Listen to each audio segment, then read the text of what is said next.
Real Madrid are interested in William Saliba, but this time they have made him a top priority. We all know what it means when Real Madrid make a player their top priority. They will do whatever it takes to get him. Remember Gareth Bale, you remember Cristiano Ronaldo, you remember Kaka, you remember Kylian Mbappe, you remember Rudiger, you remember Thibaut Courtois.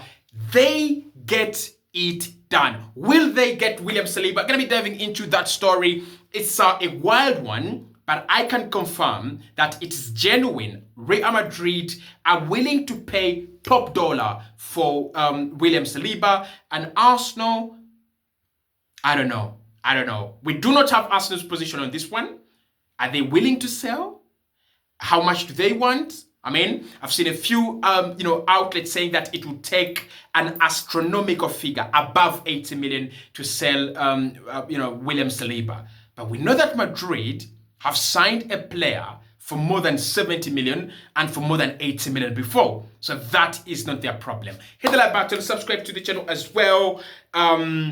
What are your thoughts on Madrid lingering around William Saliba for quite some time now? And do you think they could eventually get the deal done? So the reports from Spain basically are saying that Real Madrid this summer are making William Saliba their top target. And the reason as to why they're doing that is they want to bolster their defensive options. They did bolster their attacking options with Kylian Mbappe last summer. They've done a very good job on midfielders with Bellingham coming in and Camavinga coming in and Aurelien Tchouameni. Valverde is also there. Now, they want to make sure that their defense is rock solid. And William Saliba is the top target. Like, why?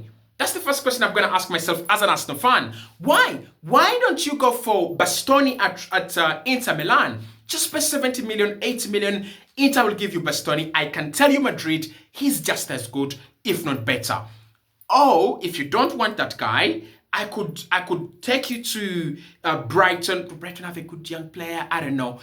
Just go anywhere else. Just leave William Saliba alone. But I'm scared. I am very scared because when Madrid point to a player and when they assess a talent and they feel he's going to be important to their near and long-term future, they try to get the deal done. Now, sources suggesting that Arsenal would want above 80 million, that's not a problem for Madrid. Because you know Madrid's strategy. They sign one good player every single summer. So with Mbappe, Vinicius, and Rodrigo already in attack, Bellingham, Tchouameni, and Camavinga in that midfield with Valverde, it won't hurt them for them not to sign any attacking options, for them not to sign any midfield options, and then go to sign a defender. So they can splash above 80 million on William Saliba. And there are two questions here. Can Arsenal turn down 80 million for a player? I mean, who is the most expensive player Arsenal have ever sold? That would be Alex Oxlade-Chamberlain, Joe Willock, around 30 to 35 million. So if Arsenal are given a chance to record a record sale in the books, are we going to turn it down? That's one question. Number two, how do you keep players like William Saliba happy at the club, happy like a club, at a club like Arsenal? Before we get into that, I'm going to say this. I think by the end of the summer, William Saliba will be an Arsenal player. I'm really confident. I don't know why I'm confident, but I'm really confident about it. I think he will be an Arsenal player by the end of the summer. And I also think that by the end of the summer, Arsenal will have the resolve to turn down a couple of bids from Madrid or wherever they'll be coming from for any of our most important players. But that is not how you keep your most important players. That is not how Liverpool kept Salah happy. That is not how Liverpool kept Van Dijk. That is not how Liverpool kept Sadio Mane.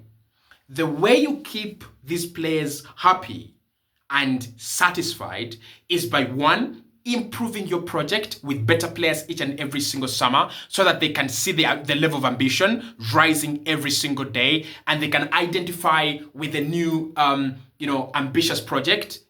And secondly, you don't allow them to outgrow the project. So you don't allow them to feel, I'm so big, I'm bigger than the project, because every single summer, every single transfer window, you're adding new energy and you're making the machine, run smoother and better. And secondly, winning.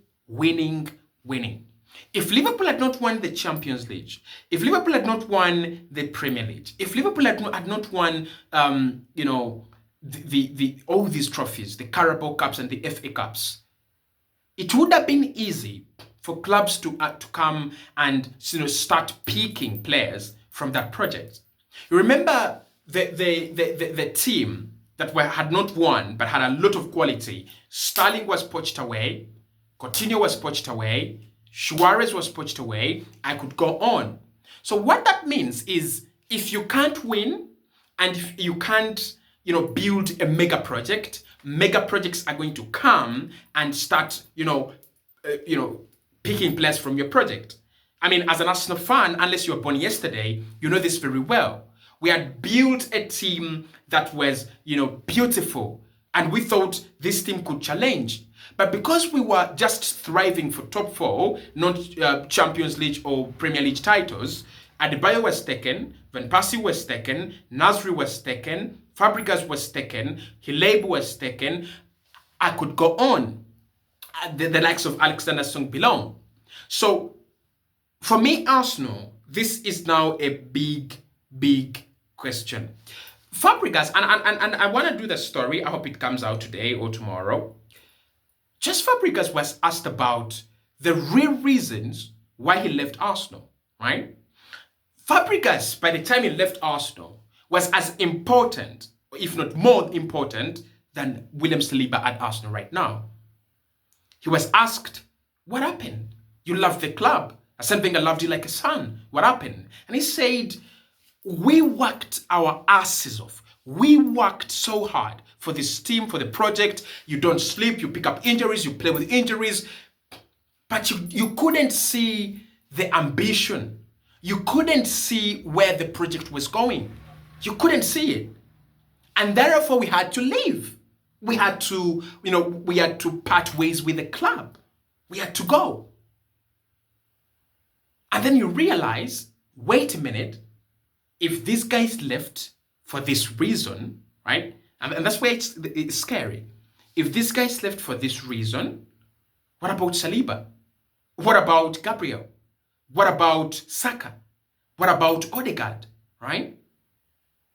Because these players, however much they are paid, they see what's going on at the club. They sense your sporting director leaves after a shambolic window, and he leaves before a crucial window in the season, and that window also becomes shambolic. So the players start sensing failure. They start smelling failure and weakness.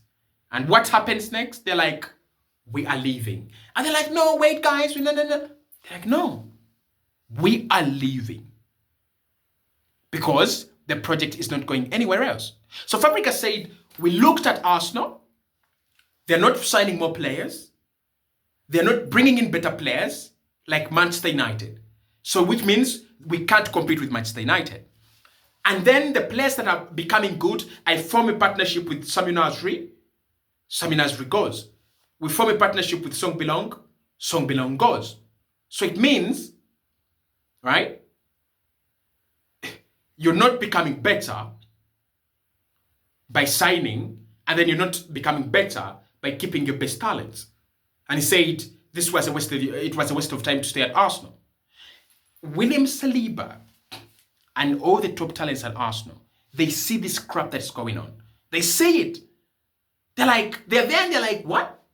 You mean we are bringing in Merino and Sterling?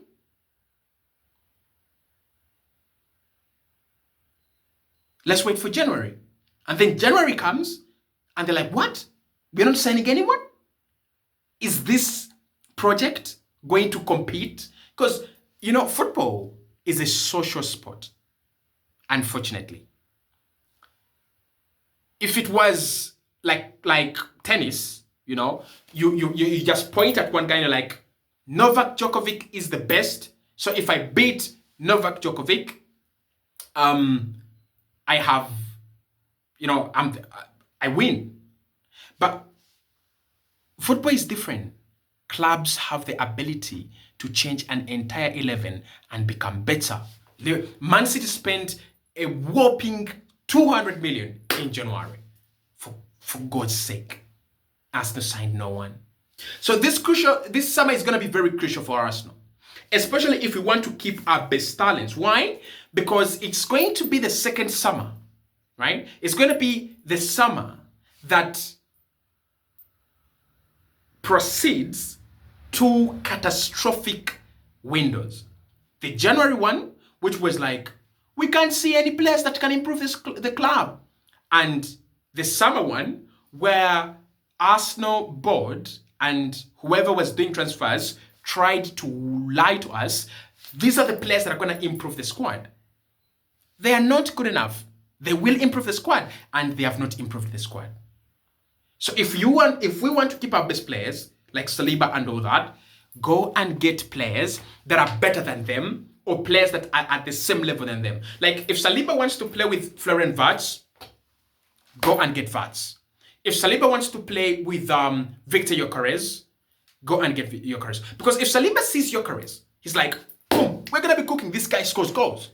He sees Florian Wirtz. He's like, we have now two creative midfielders. That is Odegaard and Wirtz. We'll be creating chances and we're going to be cooking.